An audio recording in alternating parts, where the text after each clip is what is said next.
magandang balita mga kapatid. Bukas na po ipatutupad ang pinakamalaking rollback mula nang sumiklab ang gera sa gitnang silangan. Halos 25 pesos daw po ang ibabawas per liter sa diesel. Habang sa gasolina ho naman ay 3 pesos and 41 centavos ang bawas kada litro.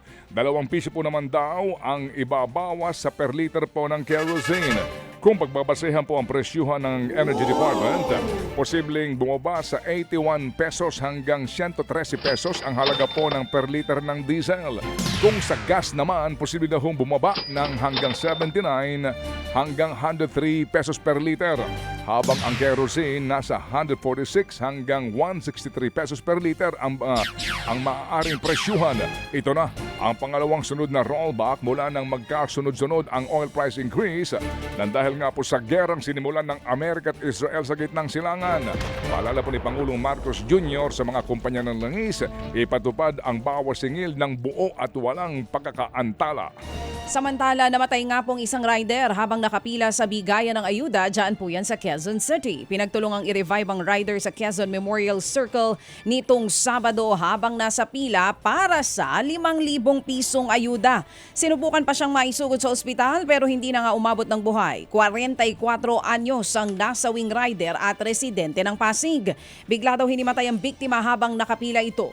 Hindi pa malinaw ang eksaktong ikinamatay niya pero base sa monitoring ng Pag-asa, 38 degrees Celsius ang heat index o damang init sa Quezon City nitong nakaraang Sabado. Sinagot ng DSWD ang gastusin sa ospital pati ang burol at libing ng rider. Binigyan din ng tulong ang mga naiwang anak ng rider para sa kanilang pag-aaral. Manong Ted, partner, hindi lang sa Quezon City ang reklamo mga riders sa pumipila. Doon po sa ibang payout centers, meron tayong 4 dito sa Metro Manila. Ganyan din po ang sitwasyon ng ibang mga rider. Ang balita ko, yung iba, alas 7 ng umaga pipila, alas 11 ng gabi daw nakakakuha ng ayuda. Ganun katagal po ang ipinipila nitong mga riders natin para makakuha ng 5,000 piso. Nakita niyo yung picture pa doon. Ba't kinakailangan pa puno? Yung sinasabi po namin dito The point na, okay, tutulungan ninyo, tapos.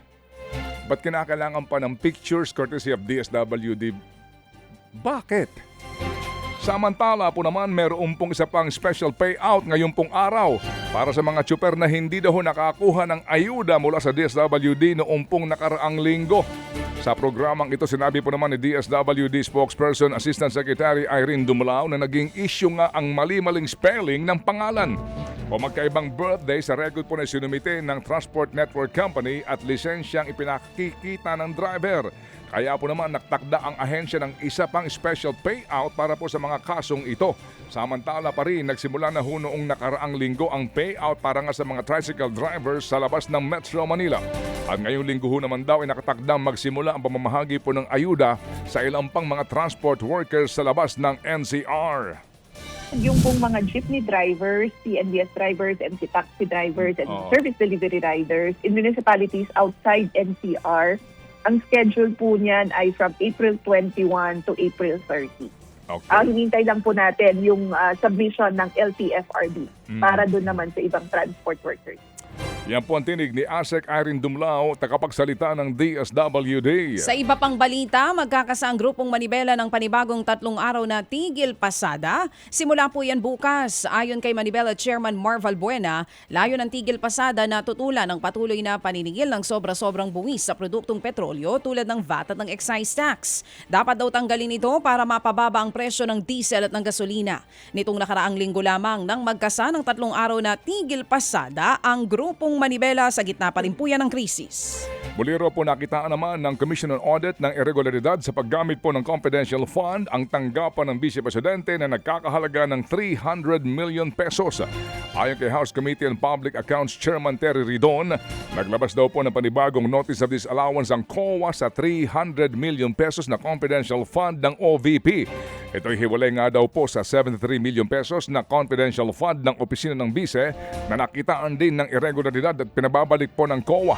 Ayon pa kay Ridon, ang bagong disallowance ay patunay lamang daw na hindi lang iisang issue ang usapin sa confidential fund. Hinihingi na po ng Office of the Ombudsman ang Statements of Assets, Liabilities and Net Worth o SALN ng lahat ng kongresista sa gitna po ng investigasyon sa flood control scandal. Ayon kay Ombudsman Boying Remulla, pinakukuha na niya ang SALN ng lahat ng miyembro ng Kongreso. Marami rin daw mangyayari sa mga susunod na araw kaugnay pa rin ang investigasyon sa mga maanumalyang flood control projects. Sa ngayon, hawak na po ng Ombudsman ang SALN ng 26 na kongresista na sangkot daw dito. Walang pinangalanan ng Ombudsman kung sino-sino ang mga ito. Mga kapatid, para sa iba pang mga balita at impormasyon, sundan niyo po kami sa X, Instagram, Facebook at syempre sa TikTok, True Network PH. Mag-subscribe din po kayo sa aming YouTube channel, True Network. May website din po tayo, truenetwork.ph. At pwede nyo rin po kaming mapanood sa Channel 19 ng aming True FM TV. Lagi pa rin makinig sa radyo dito po sa 105.9 True FM dahil dito, laging true sa'yo, kapatid. Dito tayo sa totoo, tunay at tapat.